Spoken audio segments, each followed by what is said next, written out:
5 persona të nacionalitetit serb kanë tentuar të kalojnë ilegalisht kufirin, me që rast të njëjtit janë ndaluar nga policia e Kosovës.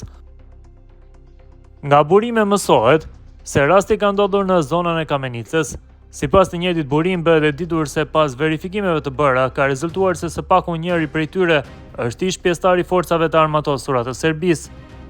I njëjti dyshohet se mbështet informacionet për planet e Serbisë për të cënuar këtë proces zgjedhor, ka thënë burimi.